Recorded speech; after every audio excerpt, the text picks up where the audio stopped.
بولے خاصم کو دے کے اجازت نوشہ خاصم سے رو رو. مدینے والوں نے مکے والوں کا بہت سپورٹ کیا. حضرت علی رسول پاک علیہ السلام کی خدمت میں کھڑے تھے, دیکھ رہے تھے کہ رسول اللہ ایک ایک مدینے والے کو ایک ایک مکے والا عطا فرما رہے ہیں, ایک کو ایک دوسرے کا بھائی بنا رہے ہیں. چائے کا قصہ ایک 5 منٹ اگر آپ روک دیں تو بڑی مہربانی, ان کو روک دیجئے ورنہ لوگوں کو کنسنٹریشن جاتے وقت پلا دیا. ایک مرتبہ درود پاک کا نذرانہ پیش کر لیں. اللہم صلی وسلم وزد وبارک علی حبیبک سیدنا و شفیعنا و مولانا محمد وعلی آلہ وصحبہ اجمعین. تو میرے دوستوں, میں آپ کی خدمت میں عرض کر رہا تھا کہ رسول پاک علیہ السلام مکے والوں کو مدینے والوں کا ایک دوسرے کا بھائی بنا رہے تھے. آپ دیکھیں کہ مولا علی سے رسول اللہ کس قدر پیار کرتے ہیں. حضرت علی پیچھے کھڑے ہیں, اللہ کے رسول علیہ السلام کی اور دیکھ رہے ہیں کہ رسول اللہ ہر مدینے والے کو ایک مکے والا عطا فرما رہے ہیں, ایک دوسرے کا بھائی بنا رہے ہیں. رسول اللہ ہر ایک صحابی کا رسول اللہ نے کسی نہ کسی کو بھائی بنایا. طریقہ کیا تھا؟ ایک مکے والا ہو ایک مدینے والا ہو, یہ دستور تھا. مدینے والوں کو مکے والے کا بھائی بنایا گیا اس واسطے کہ ان لوگوں کا اپنا کوئی گھر نہیں تھا. مدینے والے کا جس کا بھائی بنایا جاتا وہ اپنے گھر میں اس کو جگہ دے دیتا. ان لوگوں کے لیے کاروبار کے لیے کوئی پیسے نہیں تھے, وہ مکے سے بھاگ کر آ گئے تھے, وہ اپنے کاروبار میں ان کو شریک کر لیتا. یہ تسلسل تھا ایک دوسرے کو بھائی بنانے کا. یہ قصہ چلتا رہا, حضور نے تمام مکے والوں کو ایک ایک بھائی عطا فرما دیا. حضرت مولا علی پیچھے کھڑے تھے, آنکھوں میں آنسو آ گئے. رسول پاک علیہ السلام دور دور کے لوگوں کو اٹھا رہے ہیں اور ان کو بھائی دے رہے ہیں, اور رسول اللہ مجھے کوئی بھائی نہیں دیتے. سرکار میں یہ کیا انصاف ہے؟ سرکار بڑے کرم فرمانے والے آقا, مجھ پر کیوں سرکار کرم نہیں فرما رہے؟ بار بار حضرت علی شیر خدا رسول اللہ کو دیکھ رہے ہیں. رسول اللہ میں, حضور ارشاد فرماتے علی صبر کرو, علی صبر کرو. پورے صحابہ ختم ہو گئے, مکے والے مدینے والے, حضرت علی کو کوئی بھائی نہیں ملا. حضرت علی کی آنکھوں میں آنسو تھے.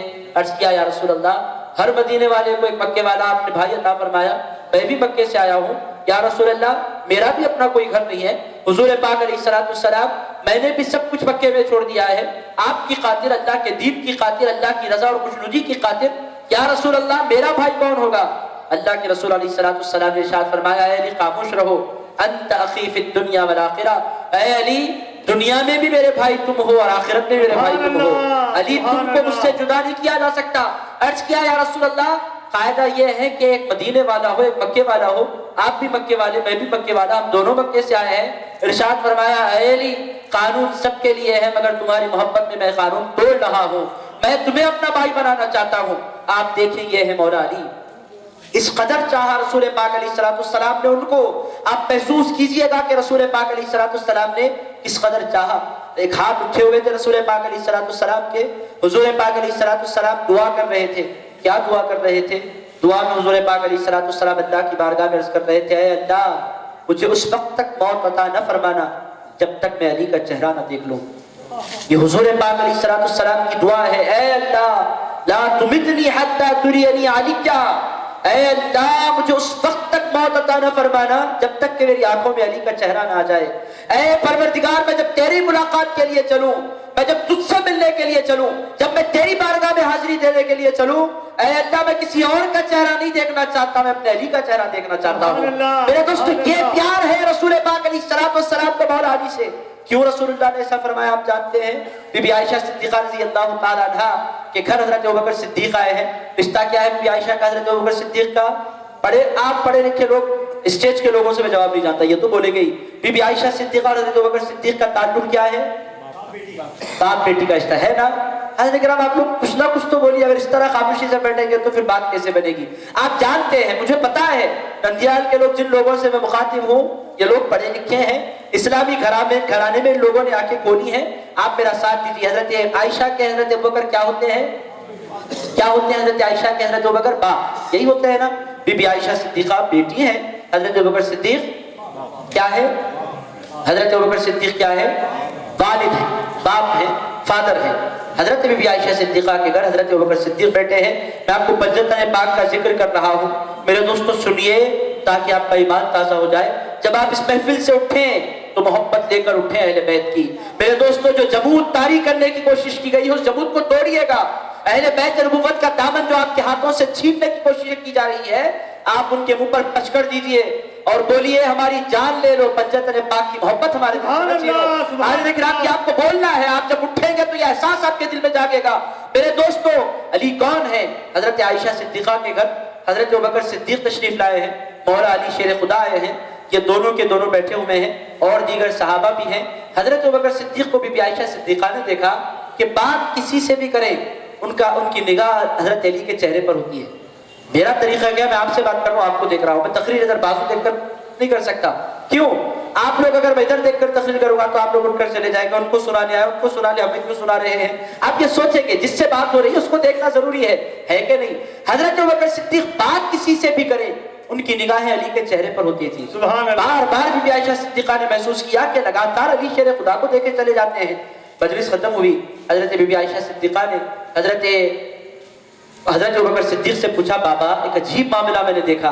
کہنے لگے اے عائشہ تم نے کیا دیکھا؟ عرض کرنے لگی، بابا میں نے دیکھا کہ آپ جتنی دیر بیٹھے رہے آپ کی نگاہیں علی کے چہرے پر سے نہیں ہٹی. یہ بابا قصہ کیا ہے؟ تو حضرت ابوبکر صدیق نے ارشاد فرمایا، اے عائشہ تم نہیں جانتی، میرے رسول علیہ السلام نے ارشاد فرمایا تھا کہ علی کے چہرے کو دیکھنا بھی عبادت ہے. سبحان اللہ، نعرہ حیدری، نعرہ حیدری. علی کے چہرے کو دیکھنا بھی عبادت ہے. علی کے چہرے کو دیکھنا عبادت کیوں بنا؟ میں آپ کی خدمت میں رکھتا ہوں، میں آپ کو لے چلوں گا امام حسین کی طرف. آپ لوگوں کی محبتیں کیا ہیں میں سمجھ رہا ہوں. باپ ماں کا پتہ ہو جائے تو پھر خود بخود بچے سمجھ میں آ جایا کرتے ہیں. جب تک ماں باپ کو نہیں پہچانیں گے بچوں کا کیسے مرتبہ پتہ چلے گا؟ پہلے دیکھیں باپ کون ہے. باپ ایسے پیدا ہوئے ہیں کعبہ میں. کیسے پیدا ہوئے؟ پوری دنیا جانتی ہے ان کو مولود کعبہ کہا جاتا ہے. کعبے میں پیدا ہونے والے، ان کی والدہ کعبے کا طواف کر رہی ہیں. ان کا نام تھا فاطمہ. کیا نام تھا؟ کیا نام تھا؟ بی بی فاطمہ کا نام رسول اللہ نے ان کے نام پر رکھا، فاطمہ بنت اسد ان کا نام تھا. فاطمہ بنت اسد کعبے کا طواف کر رہی ہیں. پیٹ میں درد شروع ہوا، بچہ ہونے کے آثار پیدا ہو گئے. اب کیا کرتی لے کر بھاگے تو کہاں بھاگے؟ حضور پاک علیہ السلام سے پوچھا گیا، یا رسول اللہ درد زا ہو رہا ہے، کیا کیا جائے؟ حضور نے ارشاد فرمایا، علی کے اب آنے کا وقت ہو گیا ہے، اسے کعبے میں داخل کر دیا جائے. کعبے کے اندر بی بی حضرت فاطمہ بنت اسد داخل ہو گئی. دنیا کی تاریخ میں کوئی بچہ کعبے کے اندر پیدا نہیں ہوا. آج اکرام دنیا میں واحد بچہ اگر کوئی ہے، ان کو مولود کعبہ کہا جاتے ہیں. ہر دنیا کا پڑھا لکھا آدمی جانتا ہے ان کا نام ہی مولود کعبہ ہے. کعبے کے اندر مولا کائنات پیدا ہوئے. اور پھر جب پیدا ہو گئے فاطمہ بنت اسد باہر نکلی بچے کو لے کر. اب ادھر سے دوڑے دوڑے چچا آئے، چچا نے اپنے ہاتھوں میں لے لیا. پھپھوئیں آئیں، پھپھوؤں نے انہیں اپنی گود میں لیا. دیکھتے ان کا چہرہ بالکل انتہائی خوبصورت یہ بچہ تھا، مگر اس بچے کی آنکھیں بند تھیں. ہر کوئی کھولنے کی کوشش کرتا ہے، بچے کی آنکھیں بند کیوں ہیں؟ وہ بچہ آنکھیں نہیں کھولتا. ایک آئے، دو آئے، 10 15 20 25 آدمی آ گئے، انہوں نے آنکھیں نہیں کھولی. اس کے بعد پھر کعبے کی سرحد میں، کعبے کے حدود میں رسول اللہ کی آمد ہوئی. آقا کائنات تشریف لائے، لا کر ارشاد فرمایا، چچی میرے بھائی کو میری گود میں دے دو. حضرت علی شیر خدا کو رسول اللہ کی گود میں دیا گیا. اب تک اس بچے نے آنکھیں نہیں کھولی تھی. جب رسول اللہ نے اپنے گود میں لے لیا، کعبے میں پیدا ہونے والے علی نے کعبے کو نہیں دیکھا تھا، آنکھیں کھولی تو کعبے کے کعبے کو دیکھا. رسول پاک علیہ السلام کے چہرے پر انہوں نے نگاہ کی. حضور پاک علیہ السلام نے ارشاد فرمایا، علی وہ ہے جو کعبے میں پیدا ہو کر کعبے کو نہیں دیکھتا، میرے چہرے کو دیکھتا ہے. تو لوگوں سن لو، علی کے چہرے کو دیکھنا بھی عبادت ہے. میرے دوست یہ ہے علی. اب بعض اس موقع پر آ کر بعض لوگ آپ سے پوچھیں گے، ایسا کیسا انسان کو دیکھنا بھی عبادت ٹھہرتا ہے؟ انسان تو انسان ہی ہے نا. ایسا بولنے والے آپ کو آج بھی پکڑیں گے. آج تو کوئی نہیں آئے گا، میں جانتا ہوں، کل آپ کو پکڑیں گے. جو دل میں آیا انہوں نے کہہ دیا، آپ لوگوں نے گردن جھکا کر سن لیا. ایسا بھی ہوتا ہے کسی انسان کو دیکھنا اللہ کی عبادت ٹھہرایا جائے. میں آپ کو مثال دیتا ہوں، اور یہ مثال انتہائی معتبر، انتہائی مستند، اور آپ تمام حضرات جانتے ہیں. میں صرف آپ کو کلک دیتا ہوں، آپ لوگ جان لیں گے. میرے دوستوں، ایک مرتبہ سرکار کی مجلس سجی تھی. حضور پاک علیہ السلام نے ارشاد فرمایا تھا کہ اے لوگوں، اپنے ماں باپ کے چہرے میں سے کسی ایک کو محبت کی نگاہ سے دیکھنا ایک مقبول حج کا ثواب عطا فرما دیا کرتا ہے. میرے دوستو، آپ کا ہمارا باپ، آپ کی ہماری ماں، حضور ارشاد فرماتے ہیں اگر بیٹا محبت سے ان کے چہرے پر نگاہ کرے، آپ سوچیں حج کے لیے کتنا خرچہ کرنا پڑتا ہے. آپ محسوس کریں، 2-2.5 لاکھ کا تو خرچہ ہوتا ہے. انسان جب جانے لگتا ہے تو بیوی تو انسان کو چھوڑتی نہیں. وہ بولتی ہے میں نے پوری زندگی تمہارے ساتھ گزاری، اس واسطے تو نہیں، اس واسطے کا نہیں کہ تم حج کو جانے کا موقع ہے تو مجھے چھوڑ کر چلے جاؤ، مجھے بھی لے چلو. میرا تمہارے علاوہ کون ہے؟ تم نہیں لے جاؤ گے تو کون لے جائے گا؟ تو سیدھے 5 لاکھ کی ٹوپی ایک انسان پر پڑ جاتی ہے جب حج کرنے کے لیے جاتا ہے. پڑتی ہے کہ نہیں پڑتی؟ 5 لاکھ روپے اسے خرچ کرنے پڑتے ہیں. پھر لمبا سفر کرنا پڑتا ہے، رشتہ داروں کو چھوڑنا، دوست احباب کو چھوڑنا، خاندان سے جدا ہونا. اس کے بعد حج کو جانا. حج کو جا کر جب بندہ پلٹ کر آئے، کوئی گارنٹی دے سکتا ہے کہ اس کا حج قبول ہو گیا؟ کوئی اس کی گارنٹی نہیں ہے. اللہ کی اپنی مرضی ہے، اللہ چاہے تو قبول کرے. عبداللہ ابن مبارک رحمۃ اللہ علیہ نے مرتبہ خواب دیکھا تھا، حج کے دنوں میں تھے. حج کر رہے تھے، 9 محرم الحرام، عرفات کا میدان تھا، بہت تھک گئے تھے، لیٹے، نیند لگی تو دیکھا کہ اللہ کے 2 فرشتے ایک دوسرے سے آپس میں بات کر رہے ہیں اور ایک دوسرے سے کہہ رہے ہیں کہ اس سال 6 لاکھ آدمی حج کرنے کے لیے آئے مگر اللہ نے صرف 6 لوگوں کا حج قبول فرمایا۔ ان کو بہت افسوس ہوا، نیند سے جاگے رونے لگے، ایسا کیسے ہو گیا؟ اتنی دور دور سے لوگ آئے اللہ کے گھر کا طواف کرنے کے لیے، اللہ کو منانے کے لیے، صرف 6 لوگوں کا حج قبول ہوا۔ اسی پس و پیش میں ان کے 3 دن گزر گئے، 12 تاریخ آ گئی، اس کے بعد پھر ایک مرتبہ حج کے دنوں میں بڑا تھک جاتا ہے، پھر ایک مرتبہ سوئے، پھر وہی 2 فرشتے خواب میں آئے، وہی دونوں ایک دوسرے سے بات کرنے، پتا ہے اس سال 6 لوگوں نے حج کیا، 6 لاکھ لوگوں نے حج کیا، صرف 6 لوگوں کا حج قبول ہوا۔ اب یہ کہنا چاہتے ہیں وہ کون خوش نصیب ہوں گے، اور ان لوگوں کا کیا جو اتنی دور سے آئے۔ دوسرے فرشتے نے کہا تم آدھی بات مت بولو، ان 6 کے صدقے اللہ نے 6 لاکھ کا حج قبول فرما دیا ہے۔ تو میرے دوستوں، میں الغرض آپ کی خدمت میں عرض کر رہا ہوں کہ حج کی قبولیت کی کوئی گارنٹی نہیں۔ دنیا نام کے ساتھ لکھ دیتی ہے الحاج، دنیا کہنے لگتی ہے حاجی صاحب، مگر حج قبول ہوا یا نہیں ہوا کوئی نہیں جانتے۔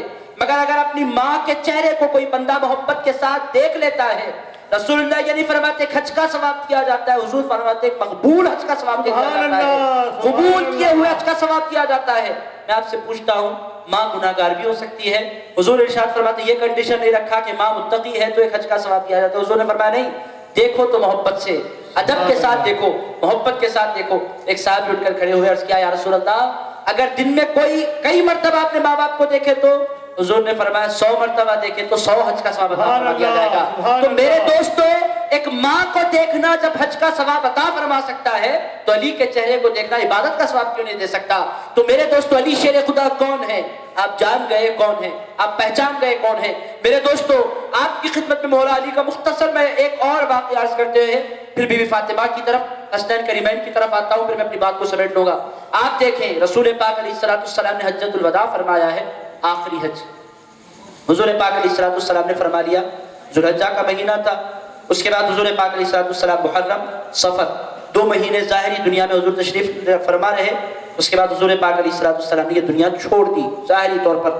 تو میرے دوستو، ذوالحجہ کے مہینے میں رسول اللہ حج کر کے لوٹ رہے ہیں، اور رسول پاک علیہ السلام نے ایک مقام پر جس کو غدیر قم کہا جاتا ہے، مکہ معظمہ سے، مدینہ منورہ سے، جب آپ مکہ معظمہ سے نکلتے ہیں مدینہ منورہ کی طرف چل پڑتے ہیں تو مقام ملتا ہے، آج بھی ہے، غدیر قم۔ وہاں ایک تالاب تھا، تالاب کے کنارے ایک پہاڑ تھا، تالاب کے کنارے جو پہاڑ تھا اس پر رسول اللہ چڑھ گئے۔ چڑھنے کے بعد ارشاد فرمایا اے لوگوں آؤ۔ یہ حضور پاک علیہ السلام کا انداز تھا۔ حضور جب تقریر کرتے تھے تو نجی مقام پر کبھی کھڑے ہو کر نہیں کرتے تھے، حضور پاک علیہ السلام تھوڑے اونچے مقام پر ٹھہر کر خطاب فرماتے تھے۔ ایسا کیوں تھا؟ تاکہ سارے لوگ حضور کو دیکھ سکیں۔ یہ حضور پاک علیہ السلام کا معمول تھا۔ ایک معنی میں اسٹیج سجتا تھا، اسٹیج ہی ہوتا تھا اس زمانے کا۔ حضور پہاڑ پر چڑھ گئے، جو ہی سرکار کو پہاڑ پر چڑھتا ہوا دیکھا، ادھر سے ادھر سے لوگ تیزی کے ساتھ بھاگتے ہوئے جمع ہو گئے، کہنے لگے سرکار کوئی خاص حکم دینے والے ہیں۔ 1 لاکھ سے زائد صحابہ نے اس موقع پر حج کیا تھا حضور پاک علیہ السلام کے ساتھ، سب کو حضور نے جمع فرما لیا۔ جمع فرمانے کے بعد حضور پاک علیہ السلام نے ارشاد فرمایا علی کہاں ہے؟ علی حسنین کے بابا کون ہے؟ ذرا آپ سوچیں، آپ محسوس کریں کہ کون ہے۔ حضرت علی شیر خدا کے بارے میں پوچھا علی کہاں ہے؟ صحابہ نے حضرت علی آگے بڑھے، لبیک و سعدک یا رسول اللہ، سرکار میں یہاں ارشاد فرمایا علی آ جاؤ۔ حضرت علی شیر خدا کو رسول اللہ نے بلایا، وہ دوڑے دوڑے آئے حضور کی خدمت میں۔ اب پہاڑ پر ایک آدمی نہیں ہے، ایک ذات نہیں ہے، پہاڑ پر 2 ذاتیں ہو گئی، ایک رسول اللہ کی ذات، دوسری علی شیر خدا کی ذات۔ ایک پہاڑ پر 2 ذاتیں کھڑی ہیں، حضور پاک علیہ السلام نے علی شیر خدا کا ہاتھ تھاما۔ پوری دنیا نے یہ منظر دیکھا، یہ منظر پوری حدیث کی کتابوں میں ہے۔ حضرت علی کا ہاتھ حضور پاک علیہ السلام نے تھاما، تھامنے کے بعد حضرت علی کا ہاتھ رسول اللہ نے آسمان کی طرف بلند فرمایا۔ بلند فرمانے کے بعد ارشاد فرمایا من کنت مولاہ فہذا علی مولا۔ ارشاد فرمایا اے لوگو، میں جس کا آقا ہوں یہ علی بھی اس کا آقا ہے، میں جس کا سردار ہوں یہ علی بھی اس کا سردار ہے، میں جس کا مولا ہوں یہ علی بھی اس کا مولا ہے۔ میرے دوستو، علی کون ہے؟ رسول اللہ کس کے مولا ہے؟ پوری کائنات کے مولا ہے۔ رسول اللہ کی غلامی سے کون بھاگے گا؟ جو ان کی غلامی سے بھاگتا ہے رسول اللہ کی غلامی سے نہیں نکلا کرتا، اللہ کی بندگی سے نکل جایا کرتا ہے۔ جو ان کو اپنا آقا قبول نہیں کرتا پھر وہ خدا کا بندہ بھی نہیں رہ سکتا، ان کو اپنا آقا ماننا پڑتا ہے۔ حضور فرماتے ہیں لوگوں، جس کا میں آقا ہوں یہ علی بھی اس کا آقا ہے، جس کا میں سردار ہوں یہ علی بھی اس کا سردار ہے۔ میرے دوستو، یہ ہے علی مرتضیٰ کی ذات، شیر خدا کی ذات۔ تو میرے دوستوں یہ پنجتن پاک کی پہلی ذات، ان کا معاملہ، ان پر اللہ رب العزت کا بڑا کرم. میں آپ کو سیدھے ان کی شادی کے نقشہ پیش کرتا ہوں، پھر آپ کو میں لے چلتا ہوں بی فاطمہ الزہرا کی بارگاہ میں. میرے دوستو علی کون ہے یہ تو آپ جان گئے ہیں، پہچان گئے ہیں. علی کہتے کس کو ہیں، ان کا تعارف، ان کا انٹروڈکشن اور ان کی شان کوئی بیان نہیں کرتا. ہماری ذمہ داری ہے اہل سنت و جماعت، دنیا کی وہ واحد جماعت ہے جو علی کی شان بیان کرتی ہے تو دل کی گہرائیوں سے بیان کیا کرتی ہے. میرے دوستو دنیا میں آپ دیکھیں گے صحابہ کی باتیں، صحابہ کا ذکر، صحابہ کی قربانیاں، صحابہ کی خدمت، صحابہ کا یہ بولنے والے تو آپ کو نظر آئیں گے. اہل بیت کا ذکر کرنے والے آپ کو بہت تھوڑے نظر آئیں گے. میرے دوستو تھوڑا سا توجہ کے ساتھ آپ سن لیجئے گا. علی شیر خدا کی شادی کیسے ہوتی ہے فاطمہ الزہرا سے، وہ بھی آپ کی خدمت میں عرض کرتا ہوں. علی شیر خدا اپنے کاروبار میں لگے ہیں. حضرت ابوبکر صدیق، حضرت عمر فاروق یہ دونوں کے دونوں آئے، آ کر کہنے لگے علی شادی کا کوئی ارادہ نہیں ہے. حضرت علی نے عرض کیا اے ابوبکر عمر، شادی تو میں کرنا چاہتا ہوں مگر میرے پاس کوئی پیسہ نہیں ہے، کون دے گا اپنی بیٹی؟ لوگوں نے کہا ہمارے نظر میں آپ کے لیے ایک رشتہ ہے اگر آپ بولے تو. انہوں نے کہا کون؟ کہنے لگے رسول اللہ کی صاحبزادی فاطمہ الزہرا. لوگوں نے کہا رسول اللہ کی صاحبزادی سے میرا رشتہ میرے پاس ہے کیا، میں جا کر پوچھوں؟ کہنے لگے رسول اللہ کی صاحبزادی کے لیے دنیا بھر کے رشتے آئے، حضور ہر رشتے کو ریجیکٹ فرماتے چلے جا رہے ہیں. اے علی تم جاؤ تو صحیح. کہنے لگے میں پوچھوں کیسے، ہمت میرے پاس نہیں ہے. کہنے لگے ہم باہر کھڑے ہو جاتے ہیں، تم کوشش کرو بات کرنے کی، اگر نہیں کر سکو تو پھر ہمیں آواز دینا، ہم آ جائیں گے تمہاری مدد کے لیے. جاؤ تو صحیح رسول اللہ کی خدمت میں. مولا علی نے ہاتھ وہ پیر اچھی طرح دھو لیے، حضور پاک علیہ السلام کی دولت قدے پر حاضر ہوئے. حضور نے فرمایا کون؟ کہنے لگے علی آیا ہے. ارشاد فرمایا علی آ جاؤ، ادخل یا علی. حضرت علی شیر خدا داخل ہو گئے، بیٹھ گئے. اب ہمت نہیں ہو رہی ہے، پوچھے تو پوچھے کیسے، نہ باپ ہے نہ ماں، اب کیسے بات آگے بڑھے، اپروچ کیسے ہو. مولا علی بیٹھے رہے. حضور نے پوچھا علی کچھ بولنے کے لیے آئے ہو؟ کہنے لگے سرکار ہم بولنے کے لیے آیا تھا. ارشاد فرمایا تم بولو گے یا میں بول دوں؟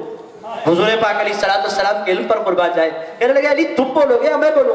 کہنے لگے سرکار آپ دلوں کی باتیں جاننے والے، آپ فرمائیے کیا کہنا ہے. ارشاد فرمایا علی اس واسطے آئے ہو کہ فاطمہ سے رشتہ کرنا چاہتے ہو؟ کہنے لگے سرکار آپ پر میرے ماں باپ قربان، آپ نے بالکل صحیح فرمایا، میں فاطمہ الزہرا سے نکاح کرنا چاہتا ہوں. ارشاد فرمایا تمہارے پاس ہے کیا؟ کہنے لگے سرکار کچھ نہیں ہے، وہ ایک چھوٹا سا کمرہ ہے، گھر ہے ایک چھوٹا سا. تو کہنے لگے پھر شادی کے بعد کے خرچے اور مہر میں بھی تو کچھ رقم دینی ہوتی ہے. کہنے لگے سرکار میرے پاس ایک گھوڑا ہے، اگر آپ فاطمہ کا رشتہ قبول فرما لیتے ہیں تو میں گھوڑا بیچ دوں گا. حضور نے فرمایا اور بھی کچھ ہے؟ کہنے لگے ہاں سرکار اور بھی کچھ ہے. وہ کیا ہے؟ ارشاد فرمایا زرہ ہے، جب تلواریں چلتی ہیں تو روکنے کے لیے ڈھال ہوتی ہے، سرکار وہ بھی میرے پاس ہے. حضور نے فرمایا گھوڑا مت بیچو، وہ زرہ بیچ دو اور اس سے جو رقم آتی ہے اس کے ذریعے تمہاری مہر بھی ادا کر دی جائے گی انشاءاللہ، اور تمہاری شادی بھی کر دی جائے گی. یہ باتیں ہو گئی. حضرت علی اب باہر نکلے، ابو بکر صدیق، حضرت عمر فاروق دونوں کے دونوں انتظار میں کھڑے تھے. پوچھنے لگے علی کیا ہوا؟ کہنے لگے رسول پاک علیہ السلام کو میں نے کچھ بولا بھی نہیں، رسول اللہ نے خود پوچھا کہ علی کیا رشتہ لے کر آئے ہو؟ میں نے ہاں بھی بھر لی. تو پھر کیا ہوا؟ کہنے لگے اور کیا ہے؟ وہ زرہ بیچنے کے لیے حضور نے کہا ہے، جاؤں گا بیچوں گا، جو بھی قیمت لگے گی لاؤں گا، مہر کے لیے رقم بنا دوں گا اور سرکار نکاح فرما دیں گے میرا فاطمہ الزہرا سے. اتنے میں حضرت عثمان غنی آئے. کہنے لگے آپ لوگ بڑے خوش نظر آ رہے ہیں، قصہ کیا ہوا؟ پورا قصہ سنا گیا، ایسا ایسا ہوا. حضرت عثمان غنی نے ارشاد فرمایا علی زرہ کہاں ہے؟ کہنے لگے گھر میں ہے. ارشاد فرمایا مجھے بیچو گے؟ حضرت علی نے کہا کیوں نہیں بیچیں گے، بازار جانے سے میں بچ گئے، آپ اگر خرید لیں تو. حضرت عثمان غنی نے کہا کیا قیمت لوگے؟ حضرت علی نے فرمایا جو آپ دیں، مگر مجھے بیچنا اچھی قیمت دے دیجیے گا تاکہ کچھ پیسے بچ جائیں، مہر بھی ہے، شادی کے کچھ ساز و سامان بھی خریدنے ہیں، ولیمہ بھی تو کرنا پڑے گا، آپ سوچ سمجھ کر دے دیں. ارشاد فرمایا 400 درہم میری طرف سے آپ کے لیے ہے، زرہ کی قیمت یہ 400 درہم میں آپ کو دے رہا ہوں. حضرت علی نے کہا اتنے تو نہیں ہوتے. کہنے لگے میری طرف سے تحفہ ہے.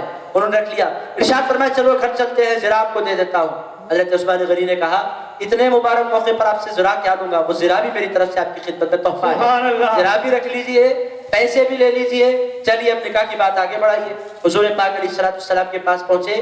سیدہ کائنات خاتون جنت فاطمہ الزہرا کا نکاح ہونے جا رہا ہے مولا علی شیر خدا کے ساتھ. میرے دوستو دنیا میں بہت سی شہزادیاں ہوئی، ہر ایک کو بیٹیاں ہوئی، مگر ایسی بیٹی اللہ رب العزت نے کسی کو نہیں عطا فرمائی. حاضرین کرام یہ وہ شہزادی ہیں، یہ وہ بیٹی ہیں کہ اللہ پاک نے پوری کائنات میں ایسی بیٹی کسی کو نہیں عطا فرمائی. ان کو کیا کہتے ہیں؟ یہ وہ بیٹی ہیں.